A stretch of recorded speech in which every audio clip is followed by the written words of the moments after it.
I would like to call this May 23rd, 2022 East Hampton Board of Education meeting to order. If you'd please join me for the Pledge of Allegiance. I pledge allegiance to the flag of of the United States of America and to the republic for which it stands, one nation, under God, indivisible, with liberty and justice for all.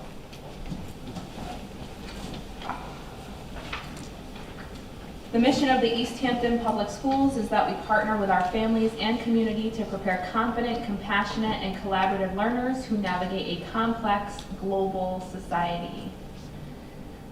With that, we move into student and staff recognition, which there is none, and board liaisons. I don't see anyone here from Board of Finance and Town Council. Labor union representatives. Neil sent me an email that he couldn't attend, but he had nothing to report. And update from Director of Curriculum. Good evening. So this time of year across the district, staff and students are both measuring student growth and achievement and celebrating our students for their hard work throughout the school year. And there's this lengthier update because the principals aren't here and there's a lot going on. At the K-8 level, we have completed our state-mandated summative assessments, so Smarter Balanced in Math and Literacy, and the Next Generation Science Standards Assessment in grades 5 and 8. At the high school, we completed the SAT, remember that was earlier in April, and NGSS in grade 11. And so students are also currently in the month of May, our high school juniors and seniors completing their AP tests. So that's kind of a rolling process throughout the month of May, so we're starting to wrap all of that up. Our final progress monitoring of students as a district is going on at this time in grades K-8. We conduct our iReady universal screening process in reading and math, which supports all of our instructional planning and decision making. It's important to differentiate that the state summative assessment only happens once a year, and we can schedule that sometime roughly between March and May. However, iReady gives us a snapshot of student performance 3 times a year in September, January, and May, and it's very actionable for our teachers. Gives us a thorough analysis of each learner's strengths and areas for growth. So this time of year, we're really looking at all the progress our students have made, and while it's not complete yet, I've been looking at the early outcomes and we're really pleased, especially considering all of our students and what they've been through in the last few years. There's a lot to celebrate. While all of this is going on, we're also preparing for the 22-23 school year. We completed our K screenings for next year's kindergartners on May 9th, 10th, and 11th. They had just started when we last saw you, but they're all finished. Additionally, schedules continue to be finalized and refined at the middle and high school level, and classroom placements are underway right now for our K-5 learners as they transition to the next school year. Teachers are in the process of inventorying materials, and the instructional specialists are preparing for any changes of staff assignments next year, ensuring that each teacher will have the appropriate grade level resources set aside for them when they return in August. So that's a rather large process, actually. Additionally, materials for our annual summer reading and summer math programs are in development and will be distributed to students in the coming weeks. And tomorrow, our Professional Development and Evaluation Committee will meet. This K-12 team of teachers from across the district will review the results from our recent parent feedback survey, and they also start planning the professional learning schedule for our teachers in August of 2022. So that's actually already fleshed out, and we'll review all of that tomorrow. On the topic of evaluation, all of our principals are in the process of hosting summative meetings with certified teachers and support staff to review the goals that the teachers set in the fall. These meetings will take place over the next several weeks and will all be completed before the year's end. But the most exciting part of the school year is the range of activities and celebrations for our students. Our 3rd graders recently, about a week or so ago, experienced their first dance at the 3rd grade special person dance with a luau theme. I'd like to thank the East Hampton Elementary PTO for all of their work to ensure such a positive night. Last Friday was the 8th grade dance, which was very well attended and lots of great pictures. I'd like to thank Diana Mercaldi, middle school guidance counselor, and Vanessa Rutel, 7th and 8th grade math teacher, for their leadership on that event, as well as Carl Pastor, middle school art teacher, who supported some of the decorations. Last week was also a special night for artists in East Hampton, as the East Hampton Arts Commission recognized representatives from each building for their contributions to the East Hampton Art Show, which was a nice night down at Cedars Park where all the students and their families gathered. Mary just mentioned the work is right outside our office, the Yes. 5 pieces. Thank you. You can visit them right outside the Board of Ed offices. They remain on display here at the Town Hall until the end of the year.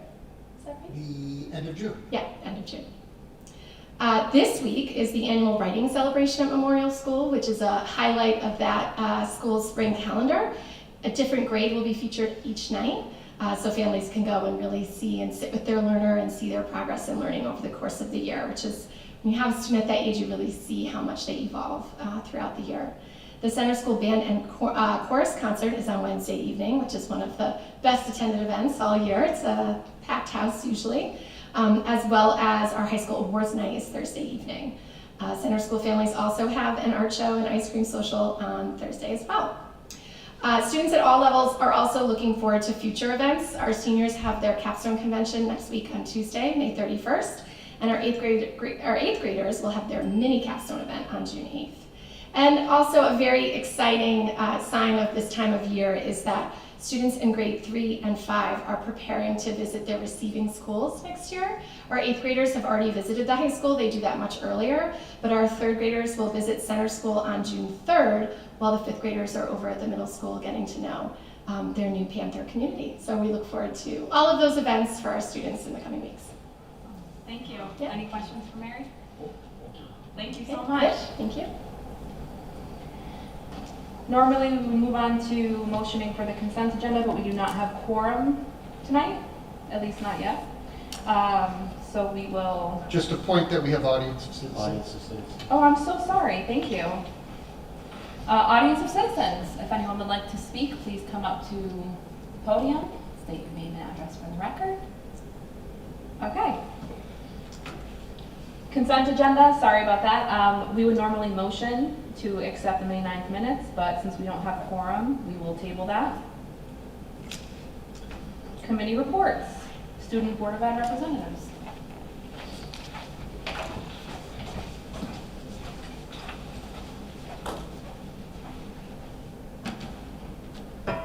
So for our school updates, on June 7th, Spanish Club will have their first New York City trip to explore different Latin cuisine and culture. The National Honor Society hosted East Hampton Bell Ringers Got Talent show last Thursday, and it was a very successful. We got to see many different acts. It was pretty fun. And our club will have its very last community service meeting this Wednesday, and all grades 9 through 12 have officially completed their videos to run for class officer positions like president, vice president, and elections will take place later this week. And then for our athletic updates, the baseball team currently holds a record of 8 wins and 12 losses, and they play again tonight versus Valley Regional. The softball record is actually the same as the baseball record with 8 wins and 12 losses as well, and they play again tonight versus HK. Track has all their qualified athletes preparing to compete at the Shoreline Conference Championships. That will be this Wednesday. And the boys and girls tennis teams competed in the Shorelines today as well. That's it. Thank you. Annie, before you go, if you would just stay here for just a minute.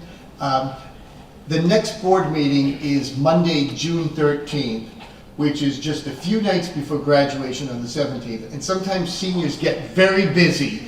So we would forgive you if you were not at the 13th, because I think you've got maybe that last final and then a couple of senior events. So we don't want you to feel like you've got to make a board appearance. But I would just like to compliment Annie. She's been a great student representative for a couple of years. She's a great representative of the students as well, being very involved with strong academic performance and athletics and a number of activities. So Annie, the board does have a small gift for you as an outgoing student representative. And Ashani, you will become the senior member next year. We hope you'll continue to do it.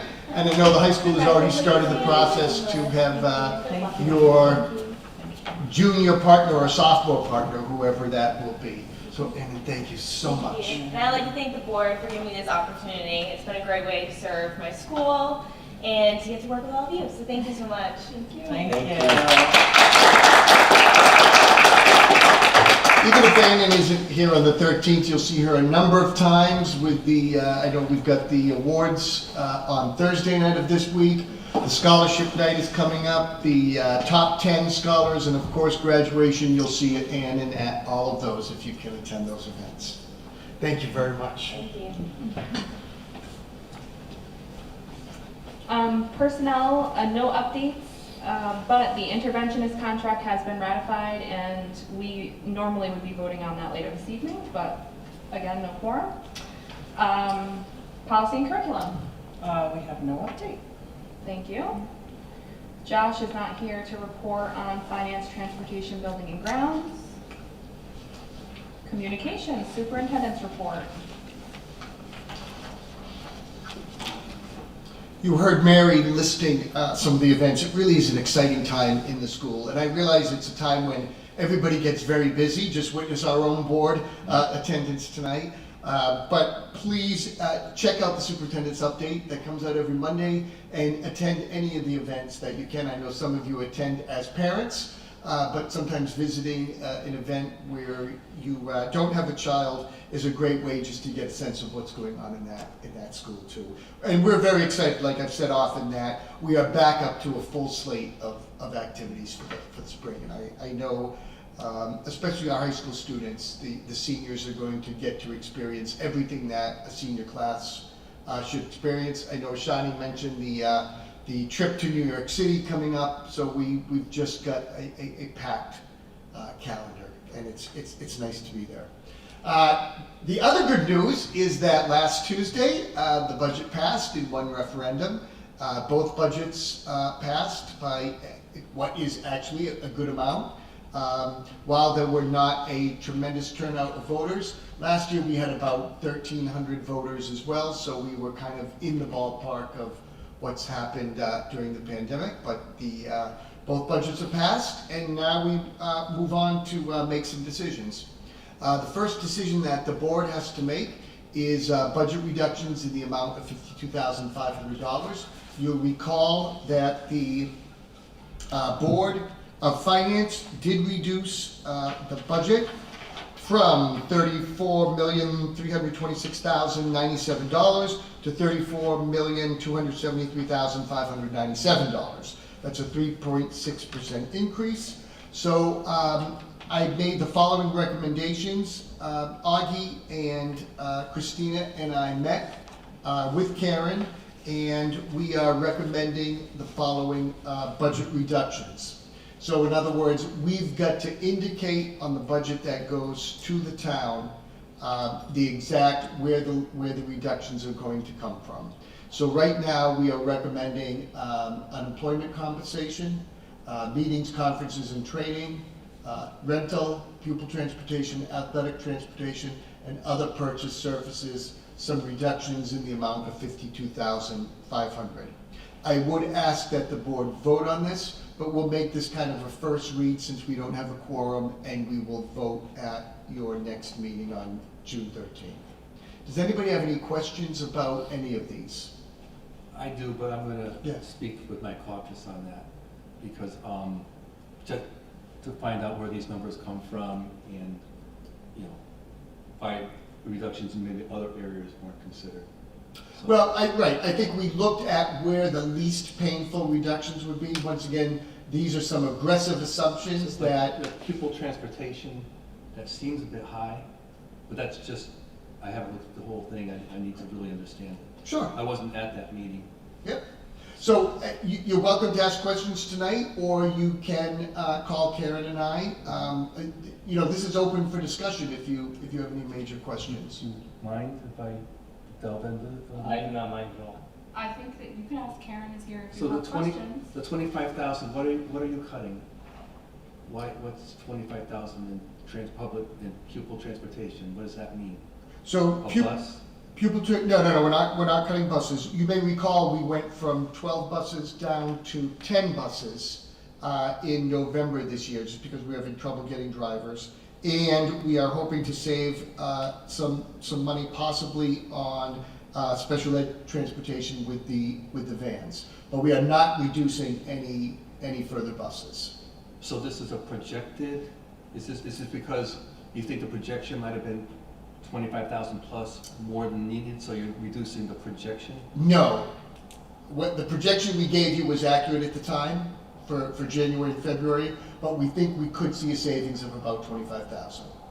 It's a risky, all of these cuts are risky cuts, and we may have to come back and say, later in the year, we're moving accounts around to cover it. Karen, do you want to add anything to that?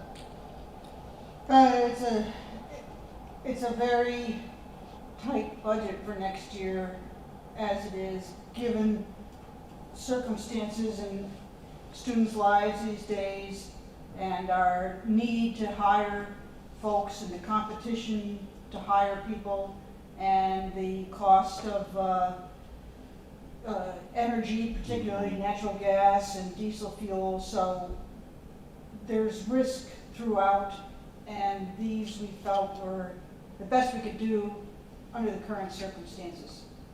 And you feel comfortable with the 25,000 reduction in public pupil We transportation? don't have a lot of other places to go.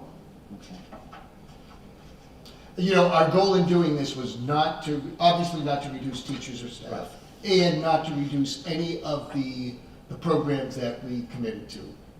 So I don't want to reduce clubs. I don't want to not purchase the texts or other things. I thought that the food, the lunches,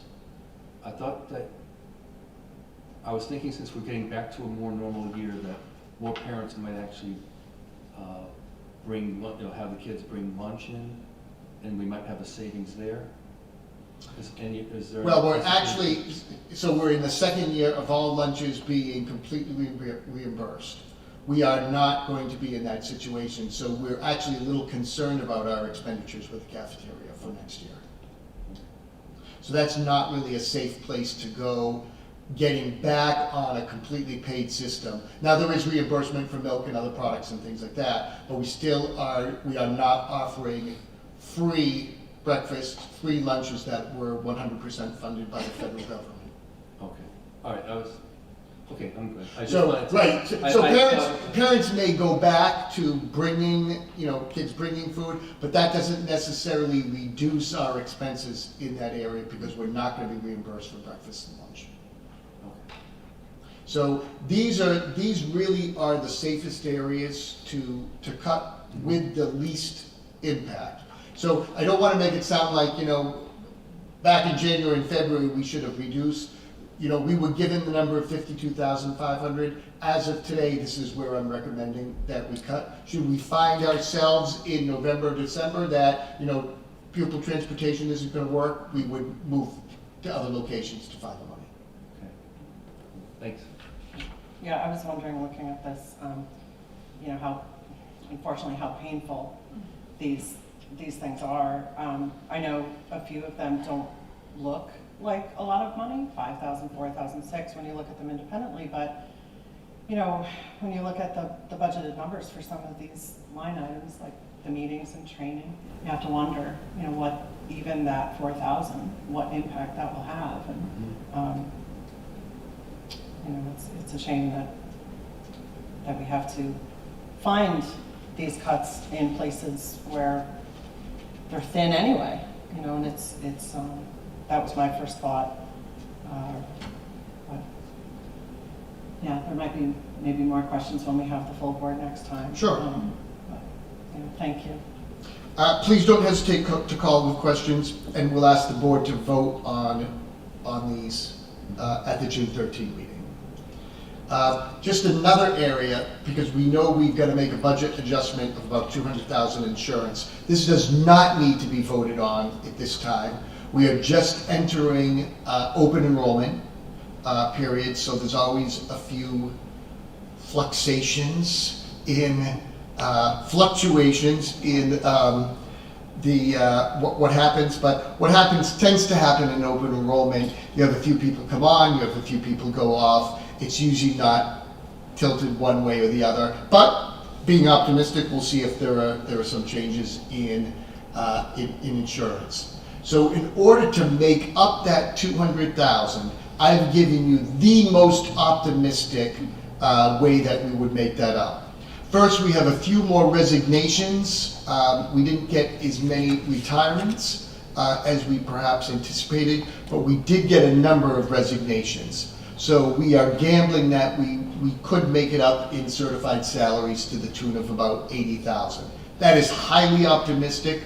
It requires that we are very careful about hiring in the summer, but we are also going to hire the right people for the jobs. Electricity, the field, we may see some savings from that. It's still new. We sat down with Brandon Goff on the town council, and he was convinced that we would see some more savings than perhaps we've anticipated. So we've gambled that we would see about $35,000 in savings.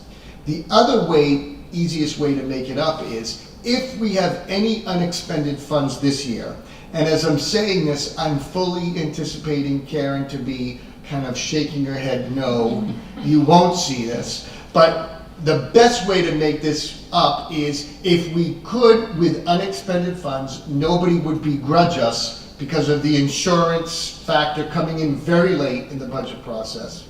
If we used unexpended funds to purchase Bridges Math and the 2 textbooks. So these aren't just like, oh, it'd be nice to have these items since we have unexpended funds, we'll buy new football helmets and things like that.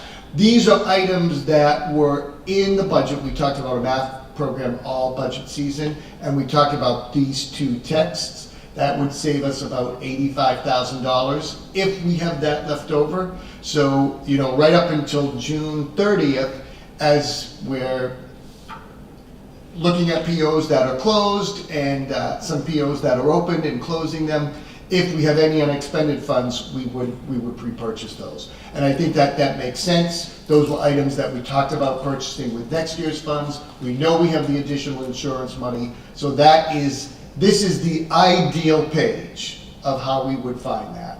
If things go south, we've talked about funding the insurance out of the ESSER funds, which reduces the length that we would have the math specialists. So I didn't even put that page up there because I don't want to talk about that yet. So this is the ideal way that we would do it. There doesn't need to be any vote at this time. We'll move things around when we know more, and we'll let you know exactly where that's coming from. Now, we may not know until November, December, because keep in mind there's enough fluctuations in funds. I don't want to, if we can't pre-purchase bridges and other things, I don't want to start cutting things and then see savings later. So at this point, we don't need to make a decision on the ESSER funding until October, November, December. So we have a little bit of a luxury because that money is for 23-24, not 22-23. So we have that kind of squirreled away if we need to dip into that. Does that make sense to everybody? Okay. So I think the next thing on your agenda, unless you have any questions about that, we will talk to you about bridges in mathematics. Thank you.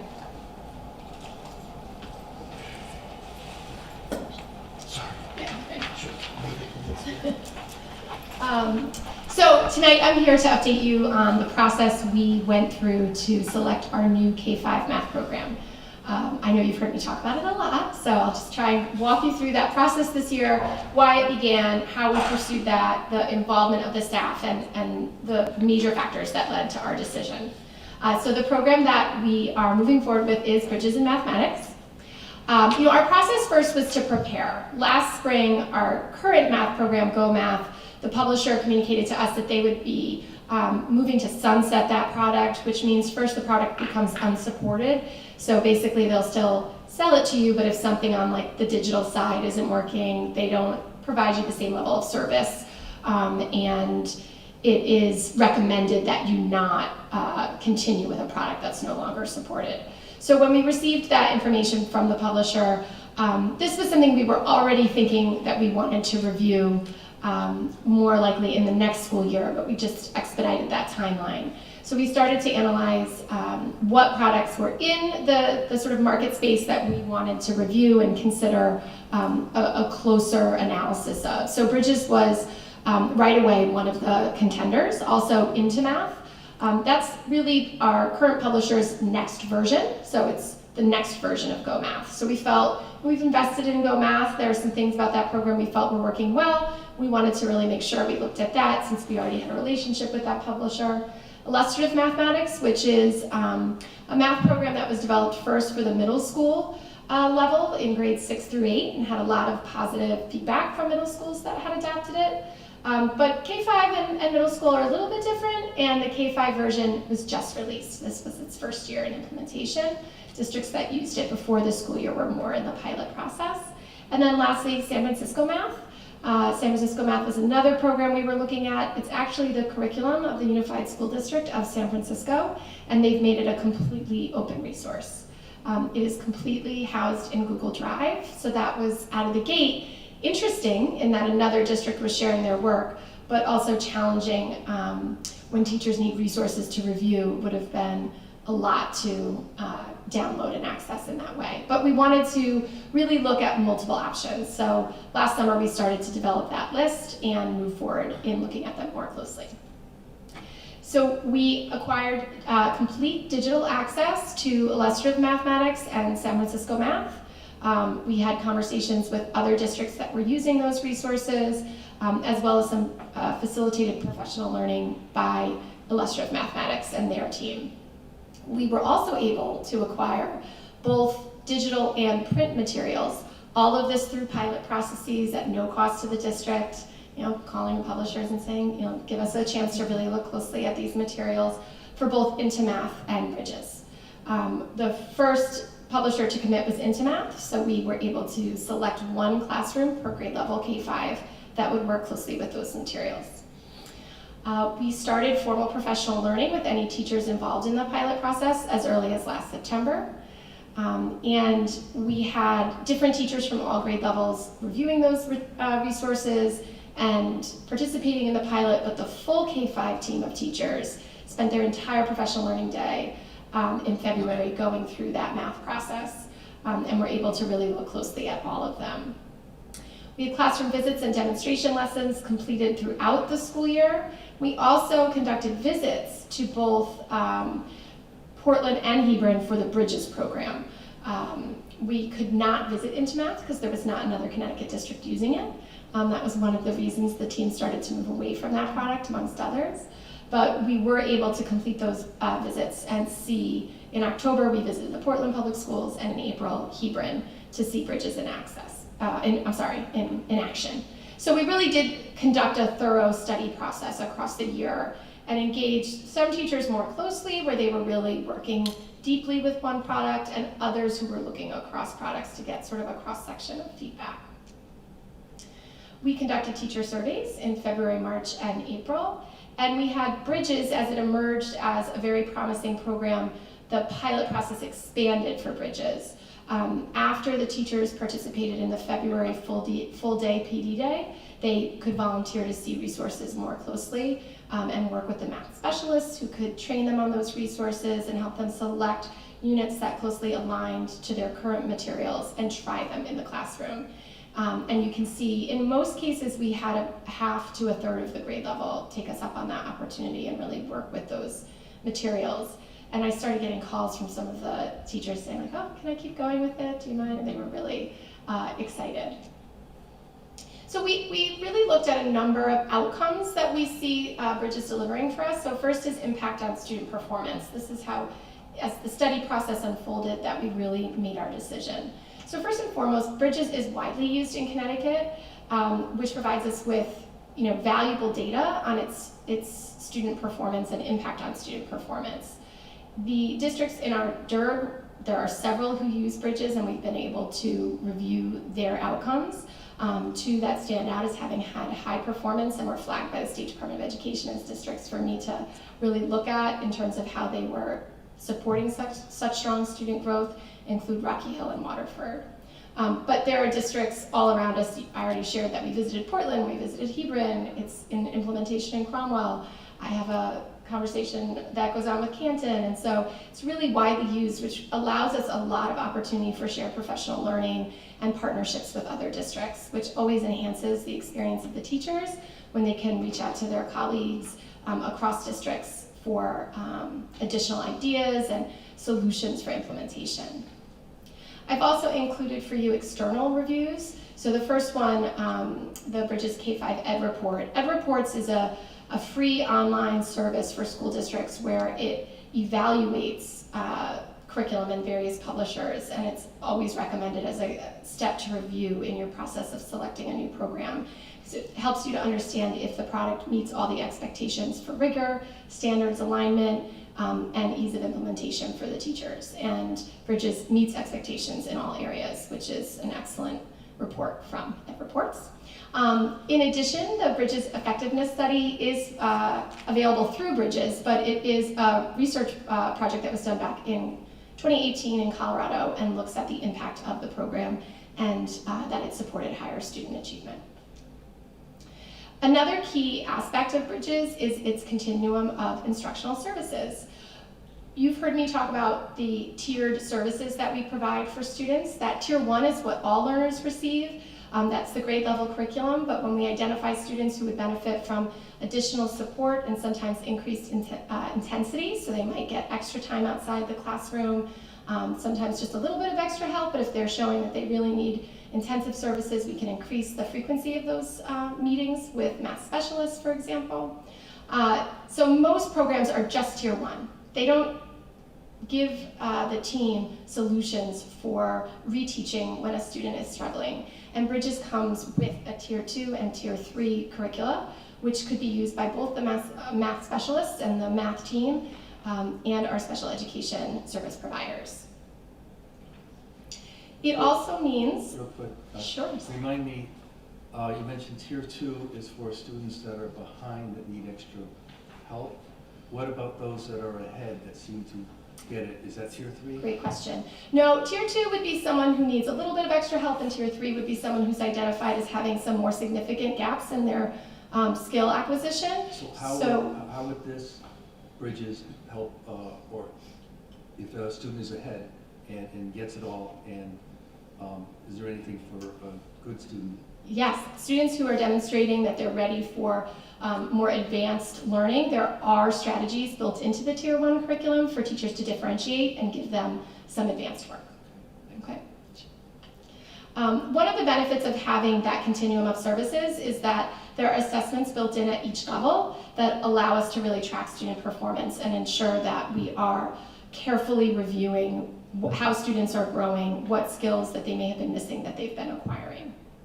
Additionally, when you look at tiered programs for curriculum, some of them are looking for students to have an hour of extra service 5 times a week, which are not necessarily often manageable in elementary school schedules. Most districts would struggle to implement that. Bridges really designed their product for authentic application in an elementary environment, so their tiered lessons are for 30-minute blocks, and that matches our fast and flex blocks, as they're referred to at Memorial and Center School, where students can access smaller group instruction with additional support. The instructional model of Bridges also was very attractive to our teachers. It really focuses on developing students' understanding of mathematical concepts, proficiency with key skills, including their mathematical fluency, and the ability to solve complex problems. So it's looking at all aspects of math learning. It blends direct instruction, so explicit instruction led by the teacher, structured investigation, where students may work in small groups, and exploration, and all of that aligns with our math workshop instructional model. So it's not just the teacher the whole lesson, standing in front of the students, directing them. It gives the students opportunities to work in small groups and ultimately independently to apply their math learning. The program also comes with varied components, which support student engagement. That's something elementary teachers will often, look for ways to ensure that the students have an opportunity to gain those skills and really enjoy how they're intersecting with the learning. So there are games and activities. Some of them are called workplace stations, manipulative, so students can really construct the math concepts that they're working on. That's always a key step in math learning, that they can really see what they're learning about and how the pieces of the math fit together. There are connections for children's literature, and Bridges comes with something called Number Corner, which is really unique to this program. Number Corner is designed for teachers to use as part of their classroom meeting. Classroom meetings or morning meetings are something that many elementary teachers use to foster a sense of a close-knit community as our young learners arrive in school. And Number Corner provides resources to introduce and review or even preview key mathematical concepts. So, for example, it uses a calendar system, something that elementary teachers would often be talking about anyway, particularly this example is at the K2 level, where we're really reinforcing how the calendar works and patterns that you might be able to see, all concepts that they could then apply in their grade level content. And it allows for discussion and discourse, something that we do really naturally for literacy in our morning meetings, engage students around a shared text and talk about how the characters may connect to us. But sometimes math is not as present in that morning meeting, and this program anticipates that model and structure and provides our teachers with the resources to leverage those instructional minutes to also focus on math. So it really gives us more of a balanced use of that time. Another key focus of Number Corner that I don't want to forget to mention is that it's also an opportunity to really introduce and explore math vocabulary, so the students can build that as well and apply it effectively in their math lessons.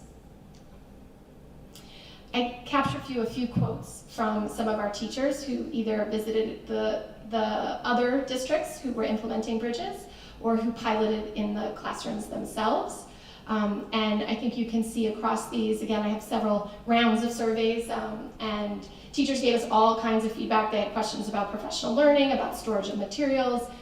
Bridges is a very hands-on program, which means that we invest in our first year a little bit more heavily at the $75,000, but that gives us all of the teacher resources and things that we can replicate in future years. And it's much more hands-on for the students. Some of the other programs, for example, you'll pay annually $150,000 to have all of the components. This program, you purchase a certain amount up front, and then you add to it each year at a lower price for the district. But a big piece of that is the engagement and the hands-on nature of the program. So to that end, our teachers were asking about storage of materials and creation of materials. Those are all excellent questions, and we're in the planning stages of that process now. Really looking at an FAQ for them so they know what to expect. This is always a major transition for a school district when you migrate to a new math program. Already Wednesday of this week, our math specialists will be meeting to look at the pacing of our current program and what that looks like in each grade level compared to Bridges. I will really draw them first to grades 3 through 5 because that impact is going to be felt more there than our K friends, for example. They'll just come and join in. But we have to consider all of those transition points. There's a couple more. The second one I thought was really wanted to include, it's a little bit longer, but it talks about the teacher engaging with students at the end. She talks about asking other students in the district she was visiting how they felt about the program, and they really highlighted how much they enjoyed it, which is always an important part of the equation to consider, and our pilot classroom teachers really flagged that they found that our students were really engaged in the Bridges model. So our next step in the process is implementation. So the first step is receiving and organizing the materials and making sure we get everything prepared for the teachers. We'll start scheduling as early as this week, summer professional learning for our administration as well as instructional leaders, then our August professional learning for teachers and support staff. As I mentioned, really looking at the planning for pacing and structure of the programs as students transition grades, and then ongoing instructional coaching and professional learning. So we'll take it in chunks as we move through the year. I've been able to talk to a lot of other curriculum directors in other districts who've been through this process as well. I was building principal at Center when we adopted Go Math, so you take those lessons and really try to make sure that we give the teachers supports not just at the beginning, but in an ongoing manner, because it is it's a big process for everyone involved. So we'll plan for that and seek their feedback as we go, and they'll let us know how we're doing. A question about, Sure. A couple of slides back, you talked about workbooks. How is this program used strictly for Chromebooks? Basically the kids are working on computers all day. I saw a workbook, so what exactly? It is not heavily dependent on a digital platform. In fact, does not have a student digital account. So students would work in the classroom with teacher guided materials as well as student workbooks. The student workbooks are not a match to how the Go Math workbooks work now. For every lesson, there's sort of student workbook pages. It is more on a rotating basis, so teachers may teach a couple of lessons and then the students apply their learning in the math workbook. So the class experience, if I were a student, is to fill out your workbook. As you learn, you go through and you fill it out, and the teacher, and you hand it into the teachers for grades. That is not the specific structure. So the teachers would lead what we call mini lessons, where they'll demonstrate a skill or lesson. There would be then activities for the students to work with, where they would be able to apply that learning, and they would have different directions at those activities, for example, where they could show the teacher their outcomes, and then ultimately they may practice independently in their workbook. But a big piece of it is the classroom experiences, where they have a task to complete, where they apply the math lesson. So it's a different model than we would have seen when we were young, where it was much more. So for basic addition, 2 plus 3, how is that? Is it Sure. a quick, how is the work? Explain. Sal, I'm gonna have to ask you to let Mary finish speaking before you ask your next question, please. Thank you. In terms of the implementation process, that is kind of where the presentation ends, that we are moving into preparing and planning. The specific lesson instructional model, we can certainly demonstrate lessons or bring members in to see the lessons in practice. I think one of the things that I would emphasize is that our thinking about mathematical instruction is that students really develop first when you're talking about the primary level mathematics, place value. So when you're doing basic addition, you're looking at understanding how to make 5 and then how to make 10. So the students would practice that. For example, they may have number cubes where they can have 2 cubes and 3 cubes and put them together and start to count them. So they really get that one-to-one representation. They can see it, they can manipulate it. It's multi-sensory for them. They can show their teacher 2 plus 3 equals 5, but so does 4 plus 1. And they can use those manipulatives to show that they understand addition is taking 2 numbers and building the amount. And then they might move to actually practicing those lessons. So there's that piece in the middle where they're modeling with mathematics, they're really using hands-on activities and sharing strategies with each other about how they're solving and how they're coming to understand that smaller numbers brought together create bigger numbers, and how to do that with accuracy and to do that fluently, quickly and accurately. Thanks. Any other questions for Mary? Yeah, so you mentioned it earlier about the change, especially for the 3rd through 5th graders, Yeah. right? Or for next year. Yep. You went to Hebron and Portland. Did they have Go Math prior to?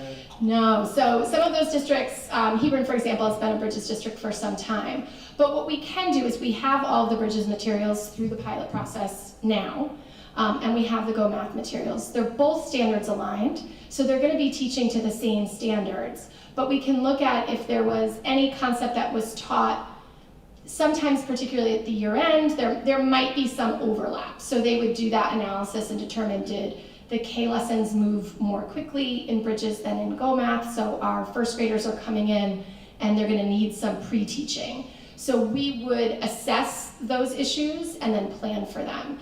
We will have access to resources both from Bridges, because we have all grade levels. So if we had to pull a lesson from K and bring it over to 1 to give those first graders what they didn't get in the Bridges K program, we can do that. If we have lessons, our teachers often analyze the units that they're given through the program and then identify areas where their specific learners may need additional teaching, pre-teaching, or reteaching. So they would be a voice in that process as well. We have some Go Math materials that we've already purchased that if we haven't used, there's some extra resources, for example, from the shutdown in March of 2020 when we didn't consume all of the materials we had purchased.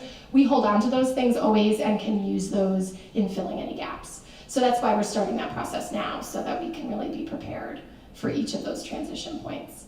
And the teachers have already been looking at the resources, so they can give us some of that feedback. When I sent out the update to the teachers, one teacher emailed me right away, "This is so exciting, and I can give you 2 days a week all summer if that would be helpful." Like, you know, just wanting to work with those issues. And I think the fact that we took the full year, there are many times that the superintendent would ask me if I was done with the pilot, and I said, no, I want to go a little longer, because I felt like having more and more teachers involved, and that's always a process, it's a risk for our teachers. I could list all of their names. I am so grateful to them, because their experience of really stepping aside and looking at the materials and deciding to try it with their students, they become a very valuable resource in that process of they can navigate that, or we really are going to need more support here. So kind of jumping right into that work. Do you think you'd see a dip at all in the testing next year because it's new? You know, I don't think so. A year transition is always a transition, and that can be a little unpredictable. But I feel confident that there's a strong community around Bridges as a resource that we can access. Our colleagues in area districts have already said, oh, we're going to send you this to monitor your assessments. We've got templates we've created. We had to learn this. We're going to save you time. You can use, you know, some of the teacher developed resources from a neighboring district. So I think we'll be able to really get a handle on that early in the process if there's any kind of challenge for the teachers, and support that. But change is change. It takes extra time and extra work. But having lived through the adoption of Go Math, when that first came in, you know, there was a lot that the teachers did to navigate that change and adapt it so that they felt comfortable with it. So there's no one product that's ever totally perfect.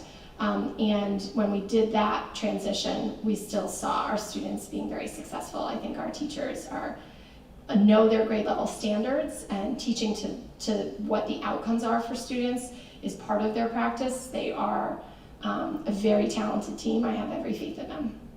And we'll work with the math specialists as well as the principals to make sure that they can support them.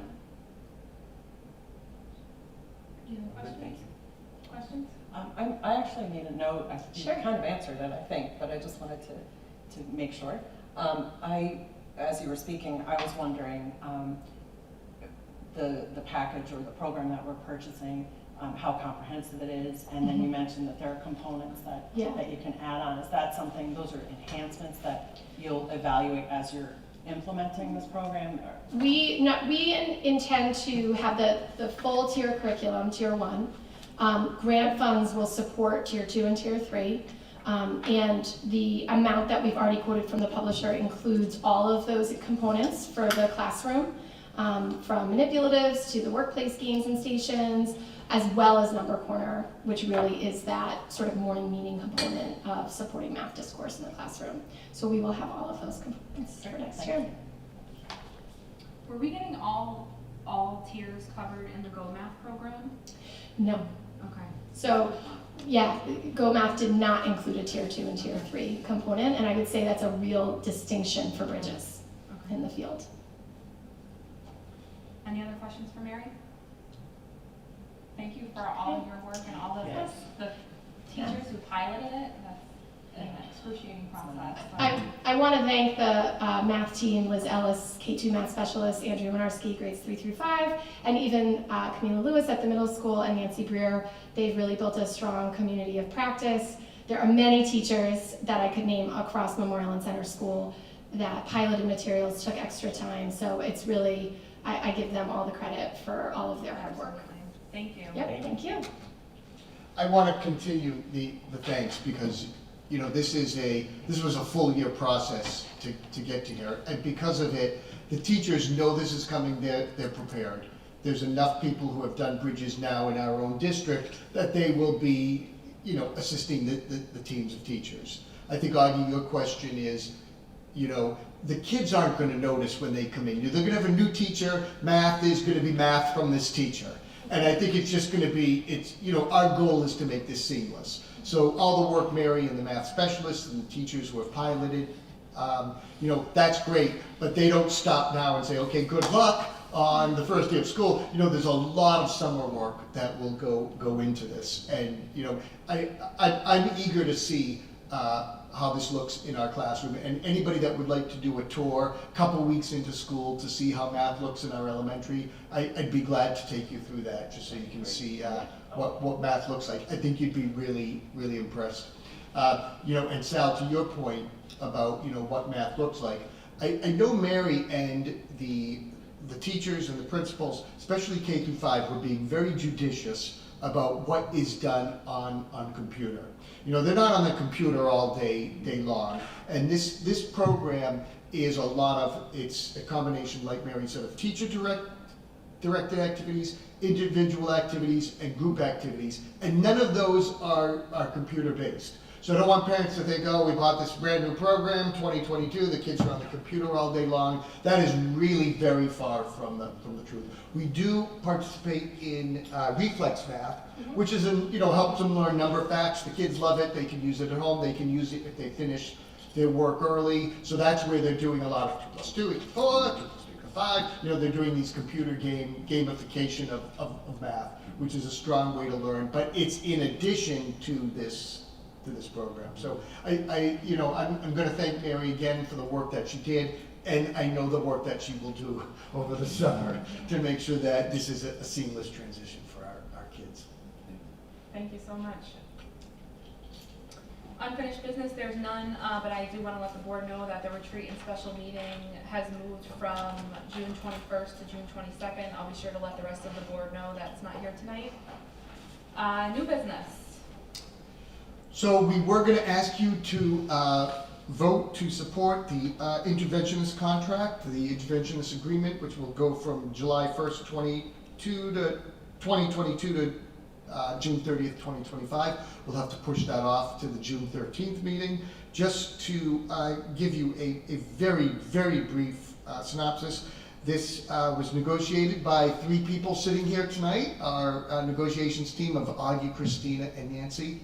This was a lengthy process because it required, there was no contract to a full contract. So the language in every article had to be agreed upon. We did base it on the paraeducator contract, but this is a group of people that we felt were underpaid compared to interventionists in other districts. So we worked to give them a competitive rate. We were not able to fill positions. We were losing our interventionists after training them to other agencies and other school districts. So we think we have a very fair contract that is going to keep our interventionists core filled and have them stay in the district. It's a very fair contract. Year 1 is a 2.5% increase. Year 2 is a 2.0% increase. Year 3 is a 2.25% increase. The insurance is very similar to other units, that they pay 19% of the share, 19.5 in year 2 and 20.5 in year 3. We did do a little restructure of the pay scale. Look it over. If you have any questions, we'll be glad to answer that at the next meeting, or you can reach out to me. What is an interventionist by definition? So the interventionists work with our students in the ABA program, specifically those children with autism. It does require a certain amount of training, and we do have people that oversee the interventionist assignments. They do a lot of good work. Typically, if we do not have a strong program, ABA program, these are children who might otherwise be outplaced. So we have a very strong program. We're proud of it.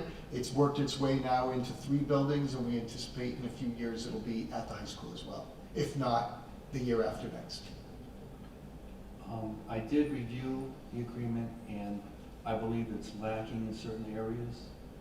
I can discuss that with the caucus when we discuss this, because there's a few areas of concern I have. One being that I can just say off the top is if there's a problem with discipline, it goes as high as the superintendent and ends there.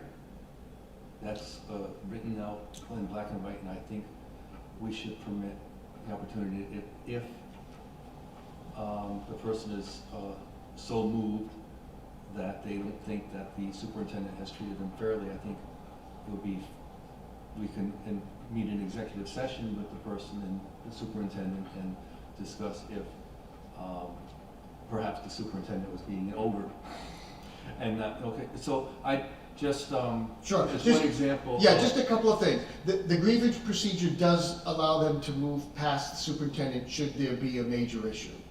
Okay, I didn't see that, I saw. Yeah, well, by employment law, they could still take a case to the Board of Education. Okay. But understand, with this contract, it has been negotiated at this point. The interventionists have ratified. So the board either votes yes or no. The language cannot be changed at this point. You've entrusted your subcommittee to do the negotiations with your attorney. So it has been negotiated, the interventionists have ratified. So once again, your complaints are valid if you have concerns with the contract, but this is simply a yes or no ratification by the board. And this is not, the contract is very similar to. A lot of it is their contract. boilerplate Right, language it's from nothing standard that we- contracts. Right, come up with out of thin air. Right, It's right. based on, But- Okay, I was just looking for improvements over previous contracts. For example, I did not know about the recourse, about going above the head of the superintendent. Well, I would like to think that the superintendent is currently, that you have, is not an ogre, But it- and that would not be an issue for the interventionists. But also, if a interventionist in this case was doing some illegal activity, like we've seen in the past, the teacher gets caught with inappropriate materials, what recourse do we have to offer them leave of absence with or without pay? And if the person is, if it was a legal matter where the person is actually jailed for such activity, can we get some funds back? Or maybe, so there's some legal. So that is why you have a superintendent, Yeah. to work out all those employment issues with it. I always involve our attorney and the representative of, who would represent the interventionist.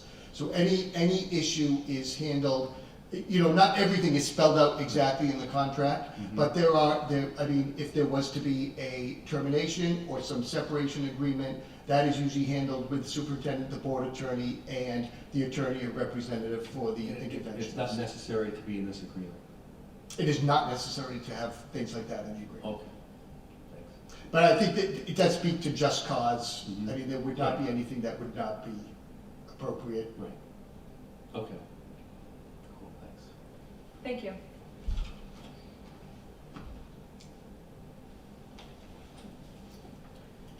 Moving on to future business. Any suggestions for future business from the board? Okay. Personnel actions, there are none. Second, audience of citizens, if anyone would like to speak. Okay. Calendar of events, there's a lot of events coming up. Unless there's Yes. anything you want to pay special attention to. I think, I would hate to single out I any particular agree. item because they are very important to all the families and all the schools. So take a look at the extensive list. In fact, if you look at next Mondays, on Monday morning when you wake up, the superintendent's update will have a complete list of September and October events. We want to make sure families understand everything, the back-to-school schedule and all the open houses, so you'll get those next Monday. So on Memorial Day, we're gonna wake up and. Memorial Day, you pour yourself a cup of coffee and you can read about the Wish away fall. the summer. We skip right over summer and let you start planning your fall schedule. The principals hate when I do that, because around April, I say to them, okay, I want to have the fall schedule. So we just let families know so there's no surprises. We appreciate no surprises. So since we don't have quorum, do we motion to adjourn or do I just declare the meeting over? I believe that you can just declare the Okay. meeting over. I declare the meeting over. Thank you very much for everyone who attended tonight. Next meeting will be very busy. Yeah.